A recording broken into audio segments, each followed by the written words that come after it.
the last 3 days that I was at the National, I kept getting updates from PSA because some of my grading orders have been moving, and one finally popped. And so my total cost on this order is $550.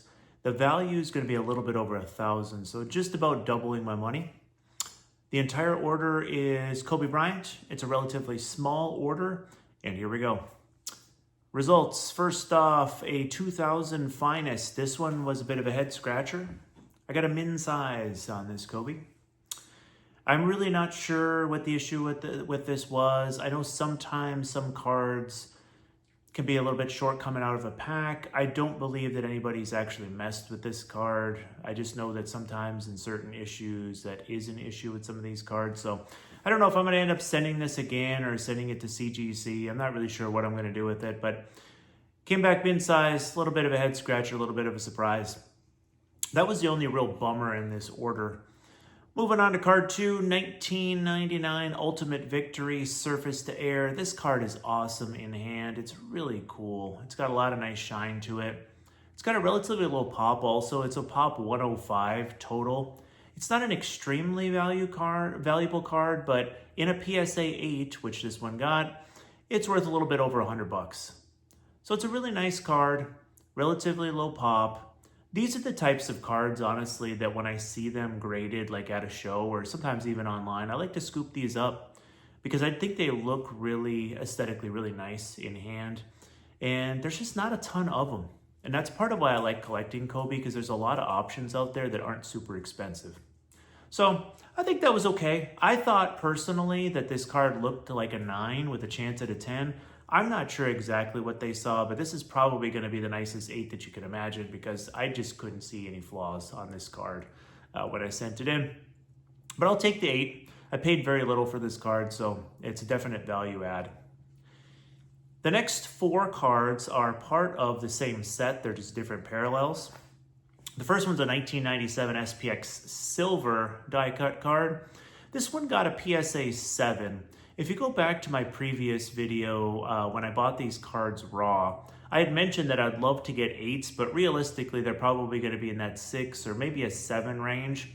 And that's where this fell. This got a 7. It's a pop 186. Its value, and you know how these values go, right? They can change overnight, up or down, really. I think this card's valued somewhere around $80 realistically right now. It's not a huge value card, but it's a beauty. In hand, it looks really good. These are really notorious for having chipping on the back, and this one's no different. So this one got a 7.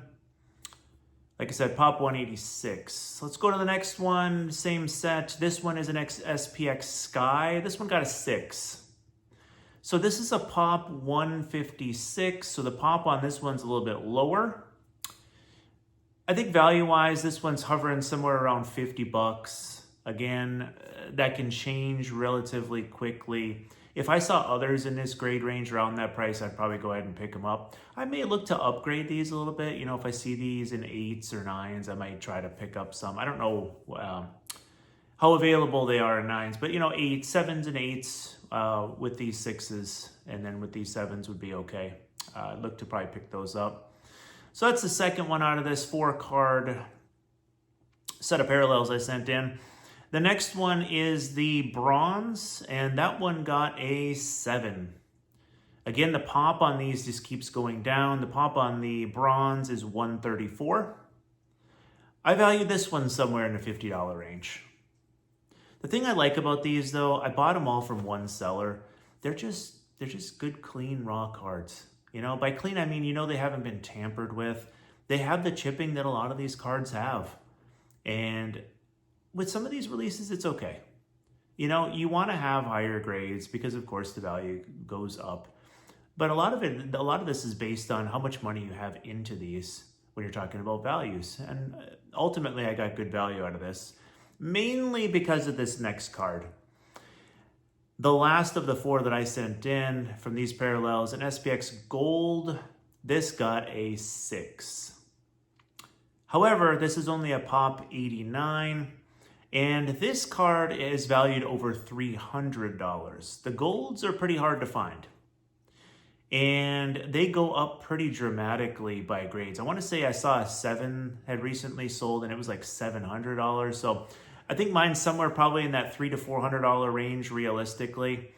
And so this one kind of made it worth sending those in. I'm going to really like having all 4 of these together. If I ever decided to sell these, I would sell them all together because I wouldn't want to own one without the others. I was hoping for a 7, but realistically, I went back and looked at the previous footage that I did when I bought these cards raw. And I remember even remarking on there that this one had the most amount of chipping out of all of them. So I think the 6 is an accurate grade. I don't really have any beef with that. The final card is probably the most valuable, depending on what this gold would actually look to sell for, but this is the 1997 Ultra Jam City. This is probably aesthetically my favorite out of this group that I sent in. I really do like that surface to air though as well, but the Ultra Jam City, this one got a PSA 9.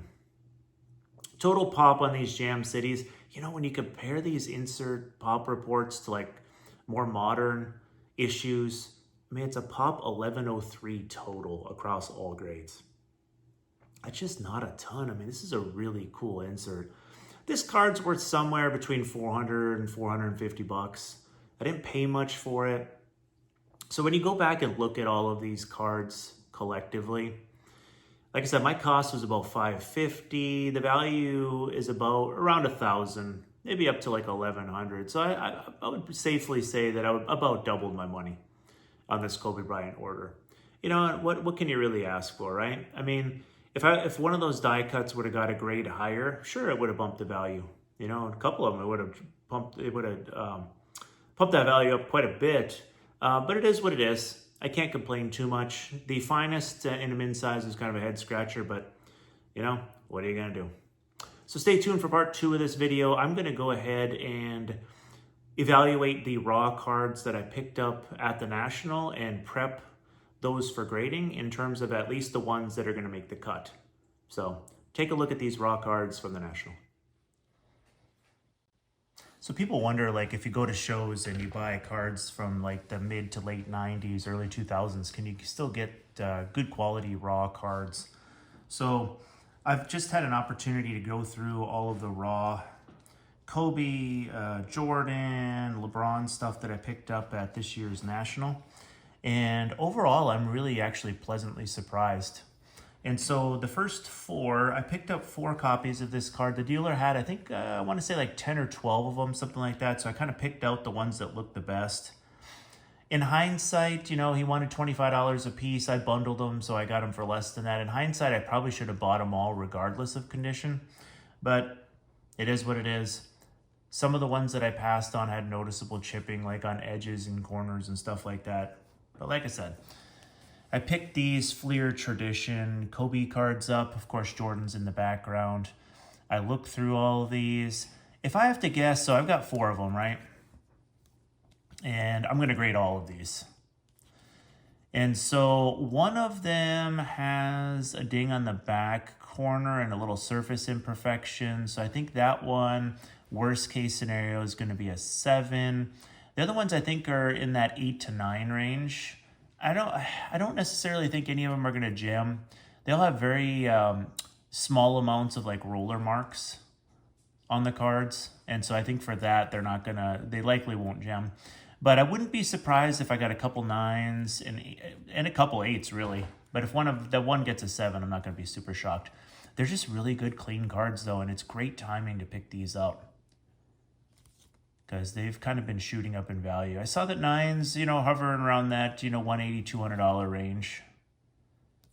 But, you know, at around $20 a card, I just couldn't go wrong picking these up. So I'm pretty pleased with those, actually. I think they're in pretty good shape, you know, to find those out in the wild. Pretty happy with that. This next card is a 98 Metal Universe Kobe. The front of this card is flawless. Like, it's pretty incredible. The corners are sharp. The edges look great. Like, it's just amazing. Like, wow. Super pumped. I'm not sure about the centering on some of these. You know, I'm not super experienced with them. This one has, and I don't know if you can see it through there, there's a little bit of a, there's a couple surface marks, like right here by his leg on the back, that aren't part of the design. You'll always see the design come through a lot of these particular cards. That's not going to affect the grade. But this one did have a couple marks here on the back. So, you know, realistically, given how perfect the front of this is, I'm kind of hoping for an 8 on this, but I really like the card. You know, that was in that $20 range as well, raw. This next one is a Slam Center card from Upper Deck. This is from 2001. This one, I'm kind of debating back and forth over whether or not I'm going to send this one in. It's very difficult to see. So on the surface, man, this card is cool. It's got some hollow foil on it. Wasn't a very expensive card, you know, in that $20, $25 range. I took all the stickers off, of course, because I'm evaluating them for grading. But it has like a minor, indentation would be a strong word. It looks like some sort of like a print defect that goes across the front. It's very hard to pick up. So I'm kind of wondering like how that would affect the grade. You know, even when I'm shining this off there, you can't really see it. So I'm not really sure. I guess I was talking to my wife about it. I guess the only way to find out is to, you know, send it in and find out. I mean, how else are you going to know? There's really only one way. So I like the card. So, you know, I mean, that one could end up with a lower grade, though. Kind of rolling the dice on that. But cool card anyway. This Upper Realm from Encore card. This card is quite clean. This is from 2000. Another really cool Kobe to send in. You know, the prices for Kobe stuff has gone up a lot. So, you know, it's getting to the point where even if you think, you know, you're looking at 8s, you know, a lot of this stuff is still worth grading. You know, and you always got the chance at 9. Like I said, a lot of these, it's going to be tough to 10. You know, with the roller marks and stuff. This card looks really clean. I think it's pretty nice. Centering might be off on this one when I look at it a little bit closer here. If you compare this end with this end, it looks like the centering's off.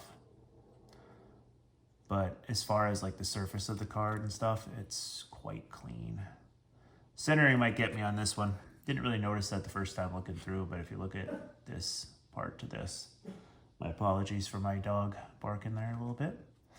I may have to take a little closer look at that. Like I said, the centering looks off. Not sure how they view those. What I try to do in those situations, if I don't know, I try to look at graded copies and kind of see where they're at. If I think it could still get an 8, I'll send it. This is a Profiles by David Robinson, Michael Jordan card. This one looked better than I originally had thought. This one's a little bit OC also. I really like the shine of these cards. This one's not a very expensive card by any means. So with most of these, I'm not going to be sending at the $80 level, just to clarify that. These are like, hey, when PSA comes back with bulk, whenever that is and however much that costs, then I have to consider it. It's got a little mark on the edge there. Overall, though, I mean, pretty clean card.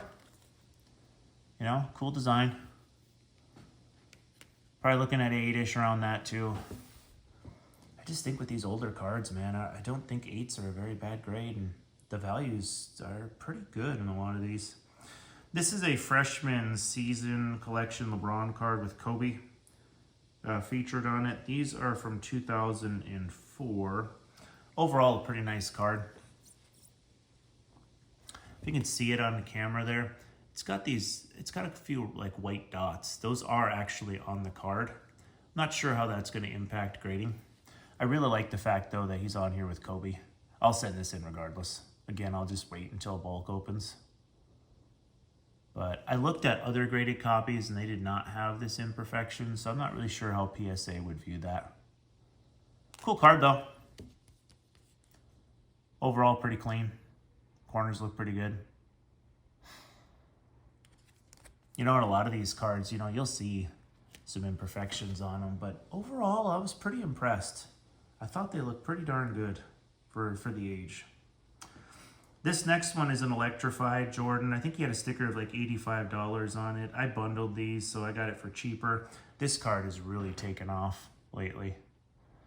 And this copy's quite clean. Pretty happy with this one. You know, with some of these, I got to take a close look at centering. That's one thing I didn't really evaluate that close. This one, I can only see one imperfection on it. This little mark right here is on the card. It did not wipe off with a microfiber. It's the only thing I can see though. Corners overall look pretty good. Maybe just a touch.